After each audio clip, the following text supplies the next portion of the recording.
இந்த உலகத்தோட super power யாருன்னு கேட்டிங்கன்னா கண்ணை மூடிட்டு சொல்லலாம் யுனைடெட் ஸ்டேட்ஸ் ஆஃப் அமெரிக்கா. அப்பேற்பட்ட யுஎஸ்ஏ எப்படி சூப்பர் பவர் ஆச்சு? அவங்கள்ட்ட ராணுவம் இருக்கலாம், பொருளாதாரம் இருக்கலாம், டெக்னாலஜிக்கல் அட்வான்ஸ்மெண்ட் இருக்கலாம், ஏன் ஒட்டுமொத்த ஜியோ பாலிட்டிக்கல் இன்ஃப்ளூயன்ஸ் இருக்கலாம். ஆனால் இதெல்லாம் தாண்டி இன்னைக்கு யூஎஸ் தொட முடியாத அளவுக்கு வளர்ந்ததுக்கு காரணம் என்னன்னா யூஎஸ் டாலர். யூஎஸ் டாலர்ன்றது வெறும் அந்த நாட்டுடைய கரன்சி மட்டும் கிடையாது, அதுதான் குளோபல் கரன்சி. இந்த உலகத்தில் நடக்கிற வணிகம் ஃபுல்லா பார்த்தீங்கன்னா யூஎஸ் டாலர்ல தான் நடக்குது. உங்களுக்கு என்ன வாங்கணுமா டாலர் இருக்கணும், உங்களுக்கு ஒரு நாட்டில் கடன் வாங்கணுமா டாலர்ல தான் கொடுப்பாங்க, ஒரு நாட்டிலேருந்து இன்வெஸ்ட்மெண்ட் வரணுமா டாலர்ல தான் வரும்.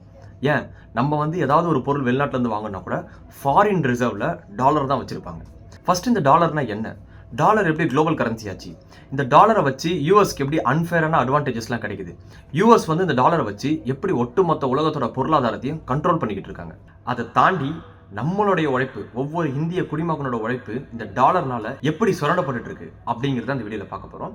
ஸோ வெல்கம் டு ரேஷனல் தமிழா.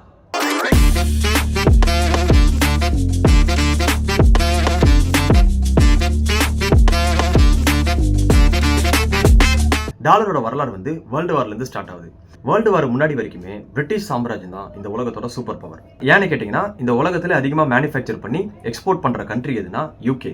அந்த காலத்துலாம் கரன்சி எப்படி பிரிண்ட் பண்ணுவாங்கன்னா, ஒரு நாட்டுக்கு எவ்வளோ தங்கம் இருக்கோ அதை பேஸ் பண்ணி கரன்சியை பிரிண்ட் பண்ணுவாங்க. அப்போது எந்த ஒரு பேரியரும் இல்லாமல் எவன் வேணா அந்த நோட் எடுத்துகிட்டு நீங்கள் கவர்மெண்ட்டை கொடுத்தா அவன் தங்கம் கொடுப்பான். சரிங்களா? என்கிட்ட ஃப்ரான்ஸோட கரன்சி இருக்குன்னா நான் எடுத்துகிட்டு போய் அந்த கரன்சியை வச்சு நான் ட்ரேட் பண்ணுறேன்னா ஜெர்மனிக்கார வாங்குவான். ஏன்னா அல்டிமேட்டாக கவர்மெண்ட்டை நீ கொடுத்தனா அவன் உனக்கு கோல்டு கொடுப்பான். அப்படி பார்த்தீங்கன்னா அதிக தங்கம் யார்கிட்ட இருந்துச்சுன்னா யூகே கிட்ட தான் இருந்துச்சு. ஏன்னா அவங்க தான் வேர்ல்டோடைய பிக்கஸ்ட் எக்ஸ்போர்ட்டர். அதனால நிறைய செல்வங்கள் அவங்க கஜானால வந்திருக்கு. 19ஆம் நூற்றாண்டில் பிரிட்டிஷ் கரன்சியான பவுண்ட் ஸ்டெர்லிங் பார்த்தீங்கன்னா அதை வச்சு தான் உலகத்தில் 60% ட்ரேட் பார்த்தீங்கன்னா பண்ணிக்கிட்டு இருந்தாங்க. இப்போ உலக போர் ஸ்டார்ட் ஆகுது. நம்மள்ட்ட இருந்து சுரண்டிட்டு போன மொத்த செல்வத்தையுமே பார்த்தீங்கன்னா சண்டை போட்டே அழிக்கிறாங்க. ஒட்டுமொத்த யூரோப் கிட்டயுமே பார்த்தீங்கன்னா அவங்க கோல்டு ரிசர்வ் இந்த போர்னால பார்த்தீங்கன்னா செலவாயிடுது.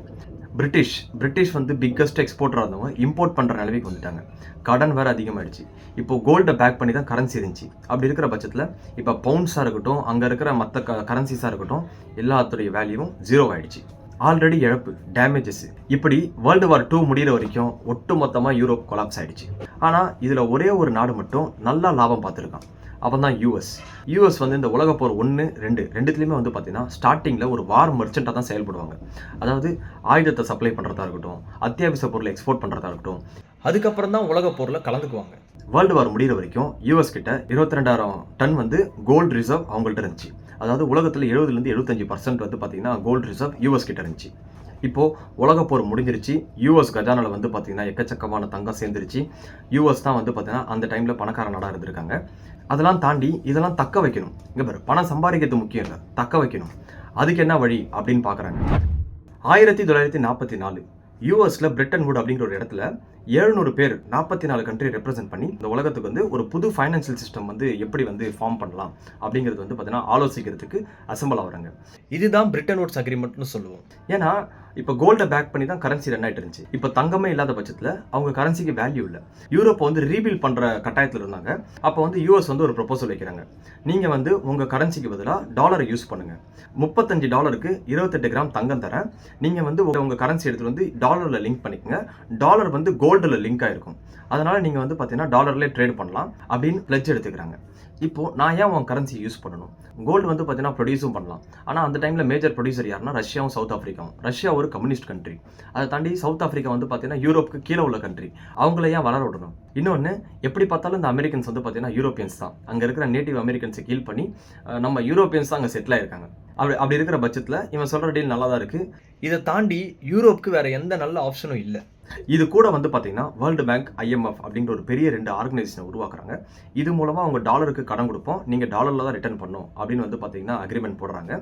யூஎஸ் யூரோப் கண்ட்ரிஸ்க்கு டாலரில் காசு கொடுத்துருக்காங்க. அவங்க அவங்க நாட்டை ரீபில் பண்ணுறதுக்கு திரும்ப யூஎஸ் கிட்ட இருந்தே பார்த்தீங்கன்னா ரிசோர்ஸஸ்லாம் வாங்கி ரீடெவலப் பண்ணியிருக்காங்க. யூஎஸ் சொன்ன மாதிரியே பார்த்தீங்கன்னா யூரோப்பை பார்த்தீங்கன்னா ரீடெவலப் பண்ணுறதுக்கு ரொம்ப ஹெல்ப் பண்ணாங்க. ஆனால் யூஎஸ்க்கு நல்லா தெரியும் நம்மள்ட்ட கோல்டு இருக்கிற வரைக்கும் தான் நம்ம கரன்சிக்கு வேல்யூ. அப்போது பவுண்ட் ஸ்டெர்லிங் எப்படி ஆச்சோ அதே மாதிரி நம்மளுக்கும் ஆகலாம். சரிங்களா? அதுக்கு தான் இதுக்கு அல்டர்னேட்டிவாக என்ன கிடைக்கும் அப்படின்னு யோசிக்க ஆரம்பிக்கிறாங்க. அப்படி கிடைச்சது தான் ஆயில். 1930ஸ்லாம் வந்து பார்த்தீங்கன்னா யூஎஸ் வந்து உலகம் முழுக்க ஆயில் ரிசர்வ்ஸ்லாம் எங்கே இருக்குது அப்படின்னு தேடிட்டு இருக்காங்க. அப்படி இருக்கும்போது இந்த மாதிரி சவுதியில் வந்து பார்த்தீங்கன்னா எண்ணெய் வளங்களை கண்டுபிடிக்கிறாங்க. சவுதியில் இருக்கிறவங்களுக்கு வந்து பார்த்தீங்கன்னா எண்ணெய் எப்படி தேடணும், எப்படி அதை வந்து எக்ஸ்ட்ராக்ட் பண்ணி ரீஃபைன் பண்ணி இந்த மார்க்கெட்டில் விற்கணும் அப்படின்றது தெரியாது. அதனால் யூஎஸ் வந்து அதுக்கு ஹெல்ப் பண்ணுறாங்க. ஆனால் இந்த உலகப்போர் காலகட்டத்தில் வந்து பார்த்தீங்கன்னா இட்டாலி வந்து யூஎஸ் பேஸில் பாம்பு போடுறதா இருக்கட்டும். இன்னொன்று இப்போ சவுதி கிட்ட வந்து எக்கச்சக்கமான காசு குவியுது. அப்படி இருக்கும்போது சுற்றி இருக்க நாடுகள்லாம் வந்து பார்த்தீங்கன்னா ஒரு த்ரெட் ஆகிறதுக்கு வாய்ப்பு இருக்குது. அதனால் அவங்களுக்கு செக்யூரிட்டி ரொம்ப தேவைப்பட்டுச்சு. இதை கரெக்டாக புரிஞ்சுட்ட யூஎஸ் சவுதி கிட்ட இந்த மாதிரி நான் உங்களுக்கு எண்ணெயை வந்து எக்ஸ்ட்ராக்ட் பண்ணி அதை மார்க்கெட்டில் விற்கிற வரைக்கும் எல்லாமே வந்து ஃபெசிலிட்டி தரேன். அதை தாண்டி உங்களுக்கு செக்யூரிட்டிக்கு நான் என்னுடைய மிலிட்டரியை தரேன். சரிங்களா? நீங்கள் எனக்காக ஒரே ஒரு ஃபேவர் தான் பண்ணுறோம். அது என்னன்னா, நீங்கள் வந்து இந்த மாதிரி நீங்கள் விற்கிற ஆயில் இருக்குது பார்த்தீங்களா, அது டாலரில் தான் விற்கணும். நீங்கள் வெறும் டாலரை மட்டும்தான் அக்செப்ட் பண்ணணும், வேறு எந்த கரன்சியும் அக்செப்ட் பண்ணக்கூடாது. சவுதியும் ஈஸியாக ஒத்துக்கிட்டாங்க. ஏன்னா எப்படி பார்த்தாலும் டாலரில் விற்றா கூட நமக்கு தங்கம் கிடைக்கும் அப்படின்ற பட்சத்தில் அவங்களுக்கு எந்த பிரச்சனையும் கிடையாது. அதுக்கப்புறம் சவுதி வந்து ஓபேக் அப்படின்ற ஒரு ஃபவுண்டேஷன் ஆரம்பிக்கிறாங்க. அதில் வந்து பார்த்தீங்கன்னா வெவ்வேறு ஆயில் ப்ரொடியூசிங் அரப் கண்ட்ரிஸ் வந்து சேர்த்துக்கிறாங்க. அதுக்கு லீடர் ஆகுறாங்க. இப்போ மிடில் ஈஸ்ட்டில் வந்து பார்த்தீங்கன்னா ஒரு சூப்பர் பவராக வந்து பார்த்தீங்கன்னா வளர்த்து விடுறாங்க. இப்போது 1970 சரிங்களா, இந்த காலகட்டம் வருது. வைட்நாம் வார் நடக்குது. அவங்களுடைய டெப்ஸ், அவங்களுக்கும் லயபிலிட்டிஸ் இருக்கும்ல யூஎஸில், அந்த மாதிரி லயபிலிட்டிஸ் வருது. அதெல்லாம் தாண்டி கோல்டோட ப்ரைஸ் இருக்குது பார்த்தீங்களா, அது வந்து இன்க்ரீஸ் ஆகுது. ஃபார் எக்ஸாம்பிள், இப்போ நான் $35 28.3 கிராம் வந்து தங்கம் தரேன்னு சொல்கிறான். ஆனால் வெளியில் வந்து பார்த்தீங்கன்னா அதே 28.3 கிராமுக்கு $50 தரேன்றான். அப்படி இருக்கிற பட்சத்தில் கோல்டு ப்ரைஸ் ஏறும்போது இவங்க என்ன பண்ணுறாங்க, தன்னுடைய கரன்சி எடுத்துகிட்டு வந்து யூஎஸ் கிட்ட கொடுத்து கோல்டை வாங்கி எங்கே ரேட்டு ஜாஸ்தியாக இருக்கோ அங்கே விற்கிறாங்க. அப்படி இருக்கிற பட்சத்தில் இந்த மாதிரி வந்து நிறைய இஷ்யூஸ் இருக்கும்போது 1970s வர வரைக்கும் அவங்கள்ட்ட வந்து பார்த்தீங்கன்னா கோல்டு ரிசர்வ் 8000 டன்னாக மாறுது. அதாவது 22,000 டன்லேருந்து 8000 டன்னாக அவங்களுடைய ரிசர்வ்ஸ் வருது. அப்போ வந்து யூஎஸ்க்கு தெரிஞ்சிச்சு, இனிமேல் நம்ம கோல்டை வச்சு கரன்சியை ரன் பண்ணிட்டு இருந்தா நம்மளும் வந்து பார்த்தீங்கன்னா அதில் பாதளத்தில் விழுந்துருவோம். அப்படின்றதுக்காக 1971 ஆகஸ்ட் 16 அப்போ வந்து ரிச்சர்ட் நிக்சன் அப்படிங்கிற ஒரு யூஎஸ் பிரசிடென்ட் வந்து இந்த மாதிரி வந்து நாங்கள் டாலர் டு கோல்டு கன்வெர்டிபிலிட்டியை சஸ்பெண்ட் பண்ணுறோம். அதாவது இனிமேல் நீங்கள் டாலர் கொடுத்தா நாங்கள் தங்கம் தர மாட்டோம் அப்படின்னு சொல்கிறாங்க. We must protect the position of the American dollar as a pillar of monetary stability around the world. I have directed Secretary Connally to suspend temporarily the convertibility of the dollar into gold or other reserve assets. The effect of this action, in other words, will be to stabilize the dollar. இப்போ ஒட்டுமொத்த உலகமும் blank. இப்போ சவுதிலாம் வந்து US கிட்ட கேட்க ஆரம்பிச்சிட்டாங்க, நீங்கள் தங்கம் தரேன்னு சொல்கிறதுனால தான் நான் வந்து டாலரை வந்து வாங்கிட்டு இருந்தேன், இப்போ நான் என்ன பண்ணுறது அப்படின்னு கேட்குறாங்க. அப்போ யூஎஸ் வந்து என்ன சொல்கிறாங்கன்னா, ஒன்றும் இல்லை, நீங்கள் வந்து பார்த்தீங்கன்னா டாலர்லேயே வந்து பார்த்தீங்கன்னா வாங்குங்க. உங்களுடைய காசு இருக்குது பார்த்தீங்களா, அந்த டாலர்ஸ்லாம் எடுத்துகிட்டு வந்து எங்கள் நாட்டில் இன்வெஸ்ட் பண்ணுங்கள், எங்களுடைய கம்பெனியில் இன்வெஸ்ட் பண்ணுங்கள், எங்களுடைய பாண்ட்ஸில் இன்வெஸ்ட் பண்ணுங்கள், எங்கள்கிட்ட ரிசோர்ஸஸ் வாங்குங்க. இதை தான் பெட்ரோ டாலர்னு சொல்லுவாங்க. பேசிக்கலி வந்து பார்த்தீங்கன்னா மிடில் ஈஸ்ட்லாம் ஒரு பாலைவனம் தான், அவங்கள்ட்ட ரிசோர்ஸஸ்லாம் கிடையாது, வெளிலேருந்து தான் இம்போர்ட் பண்ணும். அது நீங்கள் யூஎஸ்லேருந்து பண்ணுங்கள், நான் உங்களுக்கு எல்லா ஃபெசிலிட்டி தரேன், ஆனால் நீங்கள் டாலரில் வாங்குங்க. சவுதியை வந்து டாலர்லேயே வாங்குங்கன்றாங்க. சவுதி ஒத்துக்கிட்டு டாலரில் அக்செப்ட் பண்ண ஆரம்பிக்கிறாங்க. இப்போ வந்து உலகத்தில் வந்து என்ன சிச்சுவேஷன், உலகத்தில் இருக்கிற கடன் ஓகேங்களா டாலரில் வாங்கப்பட்டுச்சு. ரீடெவலப்மெண்ட் பண்ணி ஒரு கண்ட்ரி வந்து அவங்கள்ட்ட இருக்கிற எக்ஸ்ட்ரா காசை ஃபுல்லாக யூஎஸ் பாண்டில் இன்வெஸ்ட் பண்ணப்பட்டுச்சு. அதை தாண்டி ஒரு கண்ட்ரி வந்து வெளிநாட்டில் ட்ரேட் பண்ணுறதுக்கு அவங்களுடைய ஃபாரெக்ஸ் ரிசர்வில் வந்து பார்த்திங்கன்னா டாலரில் தான் இருந்துச்சு. சரிங்களா? இப்போ டாலரை கொடுத்தா கோல்டு கிடைக்காது அப்படின்ற பட்சத்தில் ஓகே, ஆனால் டாலரை கொடுத்தா வேற ஒன்று கிடைக்கும், அதுதான் ஆயில். ஆயில்ன்றது அடுத்த 100 வருஷத்துக்கான முக்கியமான ஒரு கமாடிட்டி. அதில் தான் நீங்கள் வந்து டிரான்ஸ்போர்ட்டேஷன் பண்ண முடியும். அப்பேற்பட்ட கமாடிட்டி எப்படி வந்து கிடைக்கும், அது வந்து யூஎஸ் டாலர் கொடுத்தா தான் கிடைக்கும். அப்படிங்கிற மாதிரி இவங்க வந்து பார்த்தீங்கன்னா ஒரு சிண்டிகேட்டே ஃபார்ம் பண்ணிட்டாங்க. அதனால் டாலர் வந்து உலகம் முழுக்க கண்டினியூவாக புழங்க ஆரம்பிக்குது. நீங்கள் இப்போ என்கிட்ட கேட்கலாம், அது எப்படி இவ்வளோ ஈஸியாக வந்து பார்த்தீங்கன்னா எல்லாரும் சும்மா இருந்தாங்க அப்படின்ட்டு. ஆக்சுவலி டாலருக்கு அகேன்ஸ்டாக வந்து புரட்சி பண்ணுறன்ட்டு நிறைய பேர் கிளம்புனாங்க. ஃபார் எக்ஸாம்பிள், ஈராக்கில் இருக்கிற Saddam Hussein, former president of Iraq, அவர் வந்து டாலரோட டிபெண்டன்சியை குறைக்கிறதுக்கு ஸ்டெப்ஸ் எடுக்க ஆரம்பித்தார். அதுக்கு யூஎஸ் என்ன பண்ணாங்க, அவருடைய நாட்டிலிருந்து ஓவர் த்ரோ பண்ணிட்டாங்க. ரெண்டாவது, லிபியாவில் இருக்க கத்தாஃபின்ற ஒரு பிரைம் மினிஸ்டர் வந்து பார்த்தீங்கன்னா, நாங்கள் இனிமேல் டாலரில் வந்து பார்த்தீங்கன்னா ட்ரேட் பண்ண மாட்டோம், நாங்கள் வந்து ஆஃப்ரிக்கன் கரன்சி, ஒரு யூனிஃபைடு ஆஃப்ரிக்கன் கரன்சியை வச்சு ட்ரேட் பண்ண போகிறோம் அப்படின்னு சொல்கிறாரு. ஆனால் அங்கேயும் ஒரு சிவில் வார் நடக்குது. அந்த சிவில் வாரில் கத்தாஃபியை தூக்கில் போட்டுடுறாங்க. மூணாவது வந்து பார்த்தீங்கன்னா ஈரான் வந்து ஆல்ரெடி யூரோஸில் வந்து பார்த்தீங்கன்னா அவங்களுடைய ட்ரேட் நடக்கிறதுனால நாங்கள் வந்து யூரோஸில் ட்ரேட் பண்ண போகிறோம் அப்படின்னு சொல்கிறாங்க. அப்படி சொல்லும் போது யூஎஸ் வந்து பார்த்தீங்கன்னா அதுக்கு எக்கச்சக்கமான சாங்ஷன்ஸ் போடுது. இப்போது சாங்ஷன் கூட வந்து பார்த்தீங்கன்னா யூஎஸ் வந்து பிரைமரி சாங்ஷன், செகண்டரி சாங்ஷன், இந்த மாதிரி 2 விதமான சாங்ஷன் இருக்குது. பிரைமரி சாங்ஷனில் யூஎஸோட கம்பெனிஸாக இருக்கட்டும், இன்வெஸ்ட்மெண்ட்டாக இருக்கட்டும், அந்த கண்ட்ரிலேருந்து வெளியே எடுத்துருவாங்க. அப்படி பார்த்தீங்கன்னா யூரோப்போட கம்பெனிஸும் இன்வெஸ்ட்மெண்ட்டும் வந்து பார்த்தீங்கன்னா அவங்களும் வெளியே வந்துடுவாங்க. அது கூடவே வந்து பார்த்தீங்கன்னா மற்ற கண்ட்ரிஸும் லாஸ் ஆகிடுன்ற பயத்தில் அவங்களும் வெளியே வந்துடுவாங்க. ஈரானை வந்து ஸ்விஃப்ட் பேமெண்ட் சிஸ்டத்துலேருந்து வெளியே தள்ளிட்டாங்க. ஓகே, இந்த ஸ்விஃப்ட்னா ஒன்றும் இல்லைங்க, society for world wide inter bank financial telecommunication. இப்போ நான் வந்து துபாயில் இருக்க ஒருத்தனுக்கு காசு அனுப்பணும்னு வைங்களேன், நான் என்ன பண்ணுவேன், ஸ்விஃப்ட் பேமெண்ட் சிஸ்டத்தை இன்டிகிரேட் பண்ண ஒரு பேங்க் கிட்ட போவேன். இந்த மாதிரி துபாயில் இருக்கிறவனுக்கு காசு அனுப்பணும், அதுக்கு நான் அவனுடைய ஸ்விஃப்ட் கோடும் சரி மற்ற இன்ஃபர்மேஷனும் கொடுக்குறேன். அந்த பேங்க்காரன் என்ன பண்ணுவான், இப்போ நான் ஒரு 10 கோடி அனுப்பணும் சரிங்களா, அந்த பேங்க் என்ன பண்ணுவான்னா ருபீஸ்லேருந்து டாலராக கன்வெர்ட் பண்ணி யூஎஸ்ல இருக்க ஒரு கரஸ்பாண்டன்ட் பேங்க்கு சென்ட் பண்ணுவான். அந்த யூஎஸ்ல இருக்கிற கரஸ்பாண்டன்ட் பேங்க் வந்து பார்த்தீங்கன்னா அந்த ஸ்விஃப்ட் கோடை வச்சு எந்த கண்ட்ரி எந்த பேங்க் அப்படின்னு வந்து பார்த்தீங்கன்னா ஐடென்டிஃபை பண்ணி டாலர்லேருந்து தீராமில் கன்வெர்ட் பண்ணி அவங்க வந்து அந்த காசை சென்ட் பண்ணுவாங்க. அதாவது இது வந்து இன்டர்நேஷனல் டிரான்சாக்ஷன் சிஸ்டம். உலகத்தில் 50% வந்து பார்த்தீங்கன்னா ஸ்விஃப்ட் மூலமாக தான் டிரான்சாக்ஷன் ஆகிட்டு இருக்கு. இதுக்கு வந்து 2500 பேர் ஷேர் ஹோல்டராக இருக்காங்க, 25 போர்ட் டைரக்டர்ஸ் இருக்காங்க. ஆனால் இதுவும் வந்து பார்த்தீங்கன்னா இன்டைரக்டாக கண்ட்ரோல் பண்ணுறது யாருன்னா யூஎஸ்ஏ. இப்போது ஒரு கண்ட்ரி நம்ம ஸ்விஃப்ட்லேருந்து வெளியே எடுத்துட்டோம்னா அவன் வந்து இன்டர்நேஷனல் டிரான்சாக்ஷனே பண்ண முடியாது. ஏன் ரீசெண்டாக உக்ரைன் வாரில் ரஷ்யாவை கூட ஸ்விஃப்ட் பேமெண்ட் நெட்வொர்க்லேருந்து தூக்கிட்டாங்க. இப்போ ஸ்விஃப்ட் பேமெண்ட்லேருந்து ஒருத்தனை வெளியே எடுக்கிறதும் ஒன்று, ஒரே நைட்டில் ஒரு எக்கனாமியை காலி பண்ணுறதும் ஒன்று. அதை தாண்டி ஸ்விஃப்ட்டுக்கு அல்டர்னேட் ஏதாவது இருக்கான்னு கேட்டிங்கன்னா, ஸ்விஃப்ட் தான் வந்து பெரிய பெரிய டிரான்சாக்ஷனை செக்யூராகவும் சேஃபாகவும் ஃபாஸ்ட்டாகவும் ப்ராசஸ் பண்ணக்கூடிய ஒரு சிஸ்டம்.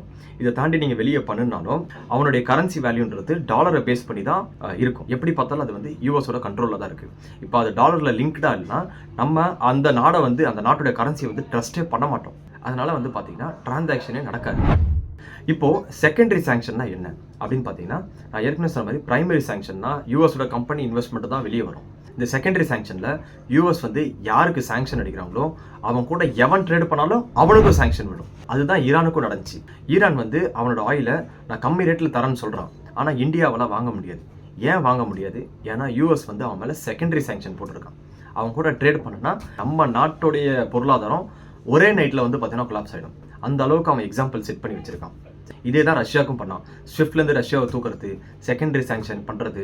அதையும் தாண்டி வந்து பார்த்தோன்னா இந்தியா வந்து ஆயில் வாங்கினாங்க. ஏன்னா இந்த சாங்ஷன்ஸ் வைக்கிறதுனால வெறும் அவனுக்கு மட்டும் நஷ்டம் கிடையாது, அதில் காசு போட்டவங்க வந்து பார்த்தீங்கன்னா அவங்களும் நஷ்டத்தில் இருப்பாங்க. அப்படி பார்க்கும்போது ரஷ்யா தான் யூரோப்போட biggest oil and natural gas supplier.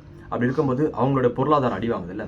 So இவங்க என்ன பண்ணுறாங்க, இந்தியா வந்து ஆயிலை வாங்கி அவங்களுக்கும் யூஸ் பண்ணிட்டு பெட்ரோலியம் ப்ராடக்ட்ஸாக வந்து பார்த்திங்கன்னா அதே யூரோப் கண்ட்ரீஸ்க்கு எக்ஸ்போர்ட் பண்ணியிருக்காங்க சரிங்களா. அதை தாண்டி இந்தியா வந்து பார்த்திங்கன்னா கொஞ்சம் அட்ஜஸ்ட் பண்ணுவாங்க யூஎஸ். ஏன்னா சைனாக்கு வந்து பார்த்திங்கன்னா கவுண்டராக பார்க்குறாங்க. இப்படி ஒட்டுமொத்த ட்ரேடுமே வந்து டாலர் பேசிஸில் ரன் ஆகிறதுனால இப்போ ஒரு நாடு வந்து எக்ஸ்ட்ராவாக எக்ஸ்போர்ட் பண்ணுறாங்கன்னு வச்சுக்கலாம். இப்போ உதாரணத்துக்கு ஜப்பான் வந்து எக்ஸ்போர்ட் பண்ணுறாங்கன்னா அவங்களுக்கு வந்து டாலரில் நிறைய இன்கம் வரும். அப்படி இன்கம் வரும்போது அவங்களுடைய செலவெல்லாம் போக மிச்சம் இருக்கிற காசு என்ன பண்ணுவாங்க, யூஎஸோட பாண்டில் போடுவாங்க. நான் ஃபோட்டோவில் காட்டுற மாதிரி ஜப்பான் தான் அதிகமாக பாண்ட்ஸில் இன்வெஸ்ட் பண்ணியிருக்காங்க. அது கூட வந்து பார்த்தீங்கன்னா சைனா, யூகே, லக்சம்பர்க் இப்படி நிறைய பேர் இன்வெஸ்ட் பண்ணியிருக்கிறதுனால யாரும் யூஎஸை பார்த்து கேள்வி கேட்கவே பயப்படுவாங்க. இப்படி உலகத்தோட செல்வங்கள்லாம் அவனுடைய கஜானாவில் இருக்கிறதுனால யூஎஸ்க்கு வந்து பார்த்தீங்கன்னா டெவலப்மெண்ட்டுக்கான அன்ஃபேர் அட்வான்டேஜ் கிடைக்குது. இதனால தான் டாலருக்கு அகேன்ஸ்டாக எவன் பேசினாலும் அவன் கவர்மெண்ட்டை வந்து சாய்க்கிறதா இருக்கட்டும், இவங்க மிலிட்ரி எடுத்துகிட்டு போய் நிறுத்துறதா இருக்கட்டும், இந்த மாதிரி உலகத்தோட பொருளாதாரத்தையே கண்ட்ரோல் பண்ணிக்கிட்டு இருக்காங்க. இப்போ வந்து பார்த்தீங்கன்னா நிறைய பேர் வந்து டாலருக்கு அல்டர்னேட் தேடிட்டு தான் இருக்காங்க. இந்த நாஸ்டரோ வாஸ்டரோ அக்கௌண்ட்டு, பிரிக்ஸ் கரன்சியை லான்ச் பண்ண போகிறோன்னு சொல்கிறது, அப்புறம் வந்து பார்த்தீங்கன்னா யூபிஐ வச்சு ஸ்விஃப்ட்டுக்கு அல்டர்னேட்டிவாக தேடிட்டு இருக்கிறது, இதெல்லாம் ஆன் பேப்பரில் வேணால் நடக்கும். ஆனால் அந்த டாலருக்கு அகேன்ஸ்டாக வந்து பார்த்தீங்கன்னா டாலருக்கு ஆபத்து அப்படின்னு தெரியும் போது யூஎஸ் வந்து கண்டிப்பாக இன்டர்ஃபியர் பண்ணும். இப்போது இந்த டாலர்னால நம்மளுடைய ஒவ்வொரு இந்தியன் குடிமகனோட உழைப்பு எப்படி சுரண்டப்படுது அப்படின்னு கேட்டிங்கன்னா, 2014 அதாவது இன்னிலேருந்து 10 வருஷத்துக்கு முன்னாடி நம்மளுடைய டோட்டல் எக்ஸ்டர்னல் டெப்ட் சரிங்களா 400 பில்லியன், 400 சில்லற பில்லியன், நான் வந்து 400 பிடிச்சிக்கிறேன். அன்னைக்கு தேதியில் டாலரோட ரேட் எவ்வளோனா 60 ருபீஸ். இப்போது கணக்கு போட்டு பாருங்கள், 4 24 24 லட்சம் கோடி நம்மளுடைய கடனாக இருந்துச்சு. இப்போது 10 வருஷம் கழிச்சு 2024 டாலரோட ரேட் எவ்வளோ போயிட்டு இருக்கு, 83 ரூபா. நான் ஒரு 80 ரூபா பிடிச்சிக்கிறேன் சரிங்களா. இப்போது அந்த 2014 இருந்த கடன் எவ்வளோ, 400 பில்லியன். 4 × 8 எவ்வளோ வருது, 32 லட்சம் கோடி. இப்போது அவன் என்ன தான் நமக்கு டாலராக கடன் கொடுத்தாலும் நம்ம நாட்டில் நம்ம ருப்பீஸாக தான் செலவு பண்ணுவோம். அப்போ நம்ம என்ன பண்ணுறோம், 24 லட்சம் கோடி நம்ம இங்கே கொண்டு வரோம். இப்போ வந்து பார்த்தீங்கன்னா ருப்பீஸோட வேல்யூ இறங்குறதுனால இப்போ அவனுக்கு நான் ரிட்டர்ன் கொடுக்கணும்னா 32 லட்சம் கோடியாக கொடுத்தாகணும். இதில் இன்ட்ரெஸ்ட்டை நான் கணக்கு போடலை. இன்னைக்கு தேதிக்கு நம்மளுடைய கடன் 600 சில்லற சரிங்களா. 600 சில்லற பில்லியன் வந்து பார்த்தீங்கன்னா நம்மளுடைய கடனாக இருக்குது. இப்போது நான் சொன்ன அந்த 32 லட்சம் கோடி இருக்குது பார்த்தீங்களா, அது யார் கொடுப்பா, நம்மள்கிட்ட இருந்து நம்மளுடைய டேக்ஸை தான் அவங்க கலெக்ட் பண்ணி அங்கே வந்து ரிட்டர்ன் கொடுக்கணும். இப்போ புரியுதா இந்த டாலர் ஏன் வந்து நம்மளோட உழைப்பை சுரண்டிட்டு இருக்குன்னு?